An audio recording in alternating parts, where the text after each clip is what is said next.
प्रभाग क्रमांक 6 मधील गवळी वस्ती येथील अनेक घरांमध्ये ड्रेनेजचे पाणी शिरल्यामुळे नागरिकांच्या आरोग्याचा प्रश्न निर्माण झाला आहे। सोलापूर महानगरपालिकेच्या कर्मचाऱ्यांना अनेकदा सांगूनही दखल घेतली नसल्याने नागरिकांना समस्यांना सामोरे जावे लागत असल्याचा आरोप हेमंत पिंगळे, अरविंद गवळी आणि विष्णू जगताप यांनी केला आहे। गवळी वस्तीला मागील 5 वर्षांपासून ड्रेनेजच्या समस्यांना सामोरे जावे लागत आहे। यापूर्वी अनेकदा ड्रेनेज लाईनचे काम हाती घेण्यात आले, तात्पुरत्या स्वरूपात काम मार्गी लागले असले तरी ड्रेनेजची समस्या कायमस्वरूपी संपलेली नाही। बुधवारी पाण्याचा दिवस होता। महिला पाणी भरत असतानाच अनेकांच्या घरात थेट ड्रेनेजचे पाणी शिरले आणि बघता बघता घरात तळी निर्माण झाली। त्यामुळे पिण्याचे पाणी भरता आले नसल्याने महिलांनी संतापजनक प्रतिक्रिया व्यक्त केल्या। गवळी वस्तीतील नागरिकांना केवळ ड्रेनेजच नव्हे तर पिण्याच्या पाण्यासह अंतर्गत खराब रस्त्यांचा देखील सामना करावा लागतोय। ड्रेनेजची समस्या सुटत नसल्याने नागरिकांना अडचणींचा सामना करावा लागत आहे। सोलापूर महानगरपालिकेवर प्रशासक आल्यापासून नागरिकांच्या अडचणीत आणखीनच भर पडली आहे। ड्रेनेजच्या कामासाठी असलेले कर्मचारी इम्तियाज शेख यांच्याविषयी नागरिकांच्या तक्रारी वाढत आहेत।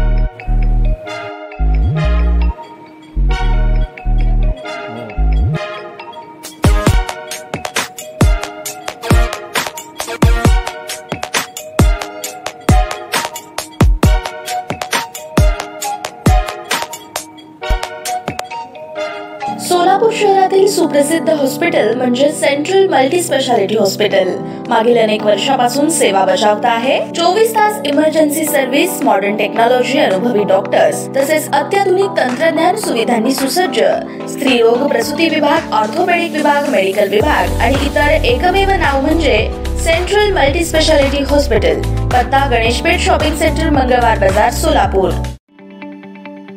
ताज्या बातम्या पाहण्यासाठी प्राईम महाराष्ट्र न्यूज चॅनलला सबस्क्राइब करा।